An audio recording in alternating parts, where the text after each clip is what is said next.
right, so good morning everyone. Today we're going to talk about some more advanced shading techniques, namely radiosity, which is a method for global illumination, and shadows. These two topics are not really covered in detail in the book, but I will post some references about it on the website and after the lecture, so you can look it up there. Good, so let's start with radiosity. As I said, it's a method for global illumination, and we already talked a little bit or mentioned global illumination in relation to our shading model last time and at the very beginning, where we talked about this, I wrote it here as trick in quotation marks, or hack or heuristic or approximation, which is called the ambient lighting. And you remember the motivation of it was, of course, if we have only direct light, and then we have an object that is just not hit by this direct light, then it is completely dark.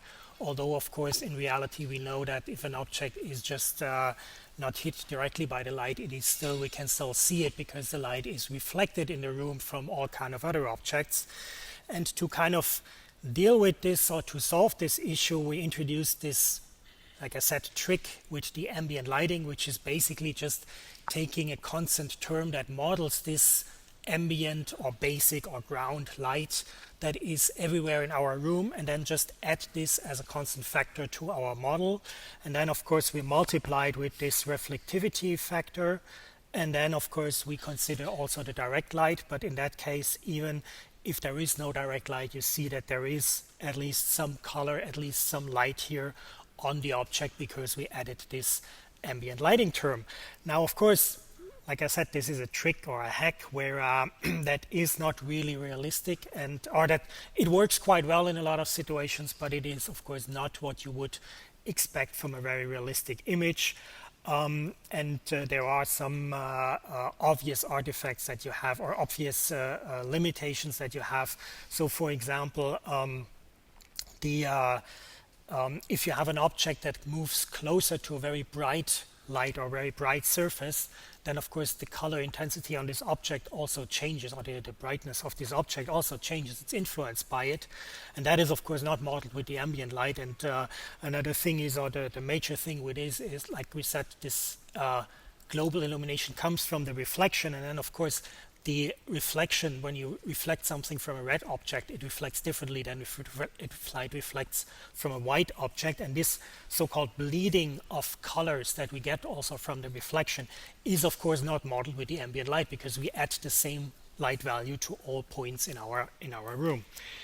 And radiosity is now one of the approaches that deals with this. And you see here an example. If we have on the left side a direct light, you see the room looks very, it looks nice, but it looks very artificial because all the surfaces have pretty much the same color. Whereas here on the right side, you see, for example, the ceiling has a little reddish color compared to the left one, which is of course because the red floor reflects the light in a different way.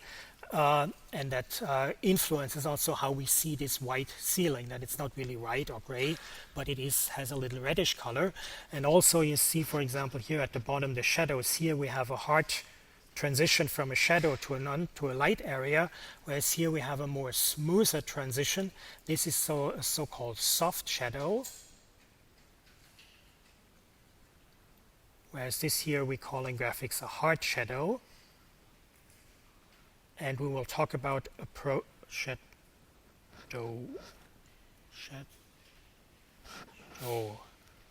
not write and talk at the same time. Here we have a so-called hard shadow, which is what we will talk about then in the second part of the lecture. But now let's first look into this global lighting. And like I said, radiosity is an approach for that. It's one of the most popular approaches for it. Unfortunately, it doesn't work in real time, but we can do it in a pre-processing step and then use it also in a certain way in our real-time applications as some sort of a ground light in our room. So let's look into it. Let's look into the basic idea of it. And so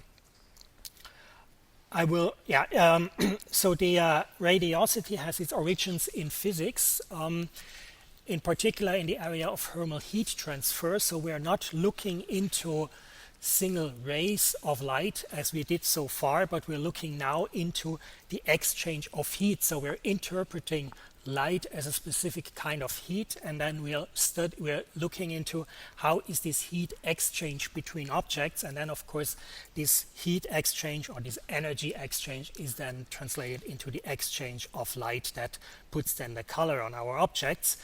And this way we can model this global illumination with diffuse reflection. So for example, if you have here at the bottom, you have this room here that we also have here in the final rendered image.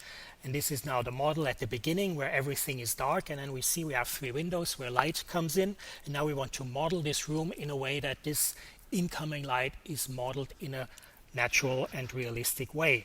And what we do is, like I said, we're not looking into single rays of light, but we're splitting the room or our scene in small so-called patches, and then we look into the energy exchange between those patches. And you can probably already guess what's the point here, because we're looking into the energy exchange between the patches. We're not really making a distinction anymore between the actual light rays and the energy or the light that is reflected. We're just looking into the patches and looking into what kind of energy comes in. That can be a direct light ray or a light from a direct light source, but it can also be the reflected light from another object or from another patch. And then of course this patch again emits light, it reflects light from other objects, which are then also recursively considered in the other patches. So yeah, so this is the idea. So we say that radiosity is the amount of energy, which in our case translates then to light, that leaves a patch per time unit per this area of the patch. And it is an indication of how bright this patch shines, and that is the translation, of course, from energy to light. And we do not make the distinction anymore between an active light source that emits light and a patch that just reflects it, but every patch is considered as a light source, and some of them actively emit light. These are our original light sources, like then the sun is outside, the sun that shines in through the window in the room, and then combined with, of course, the light that is reflected from this patch. So let's look into the basic idea. In fact, I will only give you the basic ideas of radiosity, and I will show you the basic formulas, but I will not go into the mathematical details, because you see here, because this is based on physics, we're moving and we're not looking into the single rays, but we're looking into energy exchange of patches, that is, of surfaces. We cannot do it with linear algebra anymore, so this goes beyond the mathematics that we want to cover in this course. And I think a lot of you are already struggling with the linear algebra, so I don't want to introduce integrals here. So I will only give you the basic idea, and I will tell you then also later what you need to know in the exam. So in the exam, you should really understand the basic ideas. You don't have to know the formulas by heart, but if I show you the formulas, you should be able to explain why we have certain terms in there and what they are modeling and what the consequence of this factor is. So I will give you a concrete example about this later. But first, let's just look into the basic idea of radiosity, how it works. So we have our room here with the 2 piles in the center, or 3, and 3 windows. And then we said we split the scene into single patches. So here we have this grid structure on our pile now, and now we want to know what kind of color do we put, or what kind of brightness does this a particular patch has. And of course, initially the room is dark, so we only have the direct light, so there is no light reflected yet. So if you look at the scene from the room again, if you have here this pile here in the window, and let's assume we have a light here, the sun is here at the top, so it shines here into the room somehow. And then of course, it actually should be a little more here, because it shines here at the bottom of the pile, as we see here. So you see here, if we look at this pile, if we look at the perspective, the light that we see from one particular patch at the top of the pile, so for example this one here, if you look into the room, initially you see nothing. It's all dark because the sun is somewhere up here, so you don't see it. The reflection of it doesn't appear to this pile because it is too far up to this tile because it is too far up on the pile. Now if we move lower on our pile, then at some point we reach a patch where we see just a little bit of the sun. And if we go further down, we see even more, until we see the whole sun in this pile. So if we model the incoming light based on what we see, of course we get here at the top very dark patches because they don't see anything. At the bottom we get very bright patches because they see the whole sun, they get the maximum amount of light. And in the middle we have this transition where the patches like here see a little bit of the sun and then they see more and more light the more you move down on your pile, then the brighter the patches become. And if we do this also on the floor, then of course we get an image like this. And you see here, this is exactly why we argued that we need a global illumination or this ambient lighting in the first place, because all these other patches here, they don't see a light source, they don't get any direct light, so they are modeled right now or completely dark, which is of course not really realistic, because we know that if we look into a room we can also see them, and we can see them because of course this light here is reflected, so those patches become active light sources as well because they have incoming light, so they also reflect light. So if we model this now, if we look into what this patch at the very top has seen before and what he sees now, then of course you see he sees certain light now, and that light is then of course also coming into this patch and then reflected from it. So if we now consider this light that we see now in the calculation, we get a little brighter room here. Can you see that here? Yeah, a little bit. And then of course, because the room gets brighter, because the other patches are also having some light, they're also emitting some light. So if we do another round and then consider that view, we get an even lighter room, and then we get a lighter room, and then we can continue this until at some point we will converge, or we reach a state where the difference between two different rounds of adding up the light and considering all the reflections will be so small that we can say, okay, we can stop here now, and this is our final image. And this is the basic idea of radiosity, explained now in an iterative way, but we have of course a formula that we can explicitly directly calculate the radiosity, but this iterative explanation of considering how the light changes when we consider all these reflections and then again and again, I think is a little easier to understand. But of course we want to calculate it, and for that we need to describe it with a mathematical model.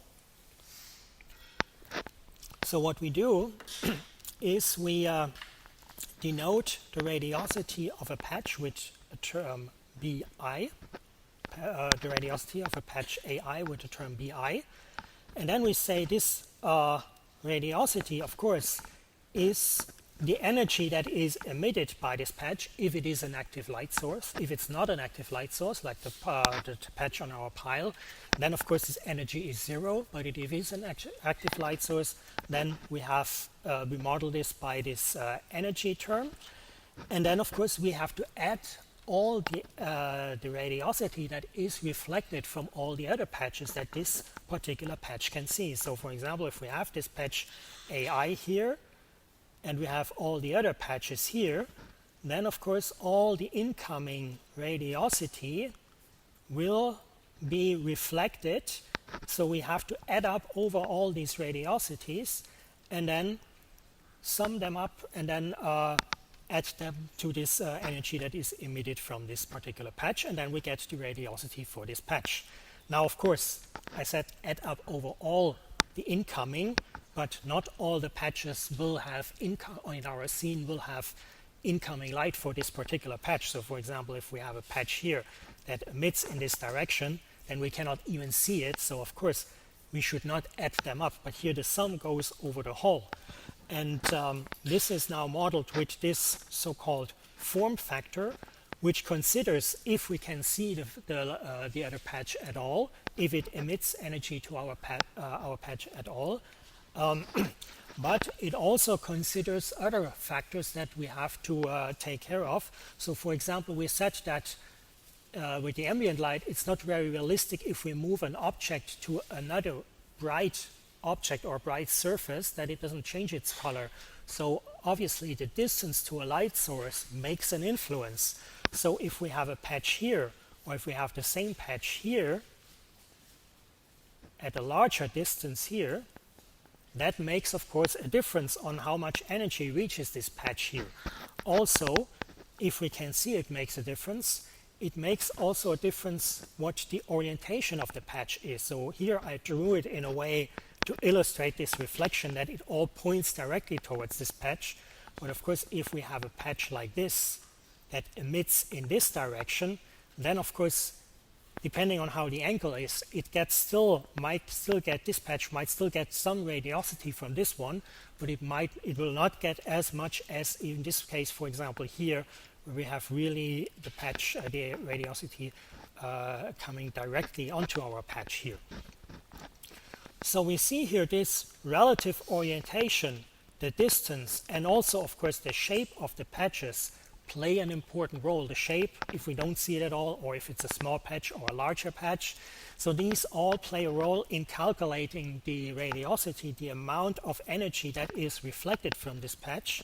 And we do this by this so-called form factor, which is a dimensionless factor. It's just one factor that models or considers all these characteristics. And this is the part now where I say, I'm not going to into the mathematics here, so you see we need integrals here, and this is the part that I want to skip, but I want you to understand or to see how these characteristics here are reflected in this formula or considered in this formula, or how a change of these characteristics influences the value of the form factor. And this is exactly also what I think, what I say you should know for the exam. If I show you this equation and then I ask you why is the cosine of this angle here, what do the angles mean and how do they influence the form factor, then you should be able to answer that. But you should not, I will not ask you in detail about the integrals, or for example, why do we have a pi here in the formula, and why do we not just divide by r? That's something that I will not go into details, because then I would need to go into the whole physics to explain that. But for example, you should know why do we have the r in, why do we divide by r, why do we not, what is r and why do we divide, right, and why do we not multiply it? And we see it here, r models the distance between these two patches, and of course we said the closer it is, the more this light is considered, and the more we move it away, the less energy comes from that light, or the less light reaches our patch here. So if the distance gets larger, we consider the energy that reaches us is lower. And that means we divide by it, and by dividing by it, of course, the larger it gets, the smaller our form factor gets. And of course, when we then multiply it with this radiosity that is emitted by this patch, it gets smaller. So this is the distance that is modeled here in this denominator, and the angles here, you see here we have two angles here when we connect the center of these two patches. And now you see here we consider them with the cosine, of course, which makes sense because the cosine is maximum at 0. So if these two angles here are 0, that means the patches are directly in front of each other, directly opposed to each other. Then of course, then the angles are 0, both of them, which is why I'm not writing the index here. And then of course we have the cosine is the maximum, so the form factor is this maximum value. We get the maximum amount of energy with respect to the orientation, and the more of course we move away, the smaller the cosine gets, and then we get a decrease in the form factor because we reach less energy reaches our patch. So this is the relative orientation. And the last thing is, of course, the shape of the patches, which also then includes the situation where we do not see the patch at all, because to consider that, we do the integral over the surface, which gives us then a value for the volume. And then, of course, if this integral over the surface combined with these two gets lower, then of course we also get less energy. And then we divide through the volume of this original patch to normalize it. So you see here that the shapes of the patches are considered with this integral here. And now an obvious question is, or would be, of course, we have here the form factor from this patch to that patch, but you see here that it just considers this factors orientation, distance, and shape, which are basically the same in both cases. The only difference can be the shape of the patches. So the integral here is symmetric, that will be the same, but the only difference here is this shape here. And indeed, if we write it down, what would be the form factor for this other patch here, we see that when you use the formula, it is, if we have here the form factor ij and ji, we see that is indeed symmetric.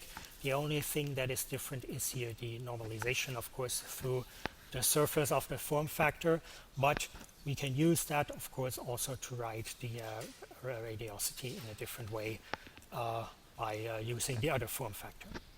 Good.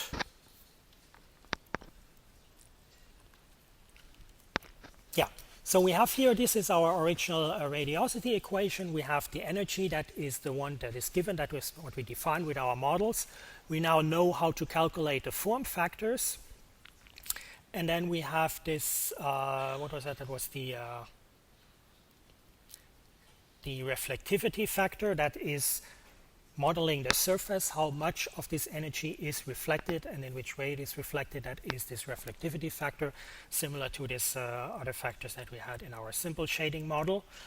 So we have everything now except for this radiosity here. Or we want this radiosity, of course, but we also need then, of course, to calculate the radiosities of all the other patches. And if you look at this, if you write it in a different way, if you bring all the variables to one side, then you see that this actually leads to a linear equation system, which we know how to solve. We can write the augmented matrix with it, which is, in this case, you see here, it's the sum over all bij's, but we also add the bi. So for j equals I, we have 1 minus this here. So here, always in the diagonal, we have 1 minus. In all the other cases, it's just the value, the constant factors from the sum, multiplied with the variable values here. So these are the variable values. And then, of course, on the right side, we have the energy, which is also constant value. So you see, this is a regular linear equation system that we can solve, for example, with Gaussian elimination. And we have the formula to calculate the form factors. So we have everything to calculate our radiosity, the radiosity, and therefore then the light in our global scene. The problem is, of course, that these are very complex calculations that we have to do that cannot be done very efficiently. And also, of course, we have to calculate the form factors for each particular patch. So for each patch, we have to look into all other patches and calculate the form factor. And then because the form factors depend on the relation between two patches. So for each patch, we have to go through all the patches. And that means, of course, number of patches times number of patches. We have quadratic runtime, which I hope you all know is usually not really very good. So we need to do a different way to do this, and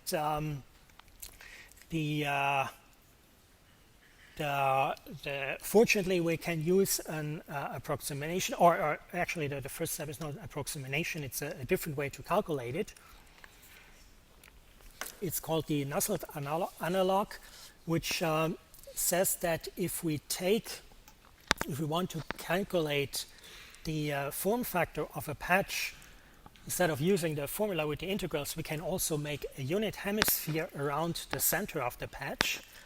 Then we can project the area of this other patch onto this unit base, onto this hemisphere.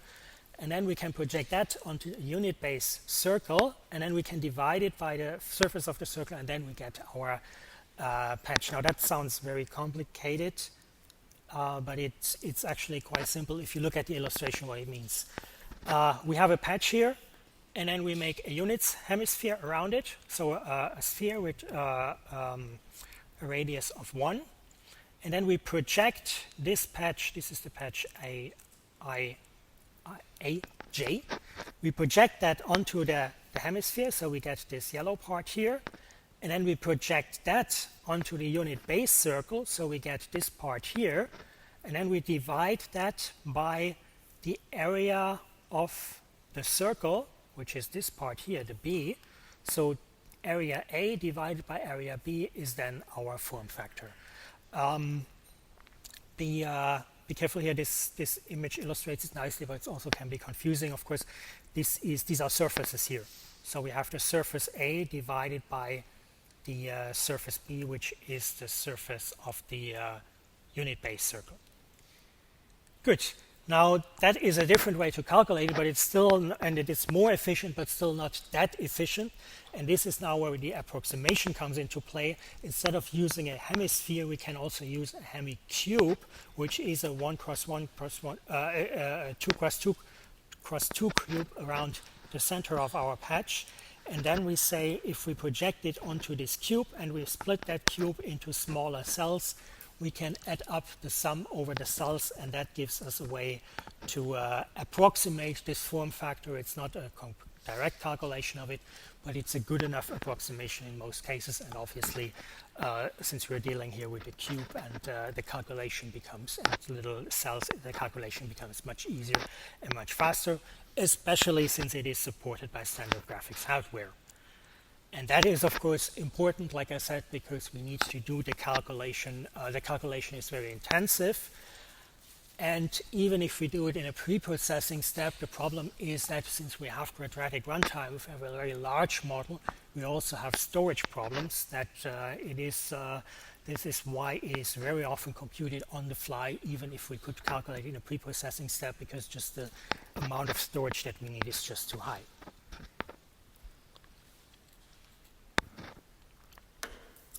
Good, so we have the form factors now, and then we can solve our linear equation system with that. And again, this is something that we could do in theory, but in practice we're not doing it because it is just too expensive to calculate it. And again, we're using an approximation of it, and this approximation is basically what I showed you at the very beginning to introduce it. So it might seem a little weird that I introduced you the basic idea and then I gave you the formulas, and I'm saying, yeah, we're not using the formulas, but we're using this basic idea that I did at the beginning. But I think it is easier to understand by having the basic idea, this iterative process, instead of just throwing the formulas at you. But of course you also need to know the formulas and need to know how we approximate them. And we approximate them, like I said, we start initially, we just consider the direct light, and then we compute the radiosity of each patch based on this direct light. And once we have done this, then of course we have new light sources, because the lights, the patches that reflect light, the reflecting light is now also considered from the patches. So we repeat that part by considering these new light sources, and then we repeat it and repeat it and repeat it until we reach a level where we say we have a threshold where the light doesn't change that much anymore, or we say we have done a couple of rounds and we look at the image and it looks very good now, so we stop here. Good, yeah, so obviously, of course, there are other ways to improve it and to make it faster, or not necessarily improve it, but also to improve the speed, but also to improve the quality of our model, because you can imagine if you model the scene with patches and then calculate the light based on the patches, the size of the patches has, of course, an influence on the quality of your image. So, for example, here at the beginning, or even here, you see, that here at this part here at the borders here, you have this very rough transition here, which is not really such a smooth transition, but that is of course because this is the size of the patches. So if you make the patches smaller, you would get a much better, a much smoother transition here and a much more realistic image. Unfortunately, of course, this is making them smaller also means you have more patches, so you need to do more calculations. So there is, of course, a trade-off between how small do you make them to get a more realistic image and how large do you make them to have a better runtime. And this is now why there are approaches to deal with this. For example, this so-called adaptive subdivision, where we say the basic idea of this is to say, well, if you look at areas here, for example, here, we have very few changes in color or in light, so why not use a very big patch here, whereas here we have a lot of small changes here, small transition here, which creates very different shades of light in a very small area. So of course here it would make sense to have much smaller patches here, whereas here we can use one big patch to model a whole area of our scene. And this is the idea of the adaptive subdivision. We start with a very rough patch and then we split it into smaller patches at these positions where we have a lot of light information, where the light information is changing a lot. So we start with a very coarse subdivision, and then we check the neighboring patches, and then we say if there is a large difference in the radiosity, that means the light changes a lot between those two patches, then we subdivide them to get a more finer transition between these lights. But if they don't change very much or not at all or very small, then of course we say it's very likely that there is not much light change between these two patches, so we just leave them as larger patches and focus more on the calculation of the areas where it is more important. So this is a little example to illustrate it. Be careful, the top here is just an illustration to show you the basic idea. It's not really correct because of course the image that you see in the back is already the final image. Of course, if we would start at the beginning, at this scene, at the beginning we have everything is black, and then in the first round we have these patches here, and then of course if you model this here, you will get here very dark here at the top, a little bit gray here, and this area will be very white because you see here these are these two patches. And what we do now is we look at the center of these patches here of our big coarse patch grid structure, and then we compare the centers and we see here, okay, here and here is a transition, here is a transition, here there is not really much change, here there is not really much change. So we leave these two patches here but split the other ones where there is a larger change with the neighboring patches. And then we get another subdivision, and this subdivision again we compare the center of the patches, and then we get another subdivision here where we say, okay, here and here the color the light information changes between the neighboring, whereas here and here there is not much change, so we do not split them here but we split them here. And that way you see here, this is the illustration with the pixels, which is the more accurate one, but of course might not be as intuitive to understand as the top one, where we start with a very rough patches, and then we split them up more and more, and you see here these are then the areas that are left unchanged, and here we get a lot of changes here, and that way we get a much finer transition here at the borders. Good. So now we can with this we can calculate a global illumination of our room, and that models in a more realistic way the actual situation that we have in our room.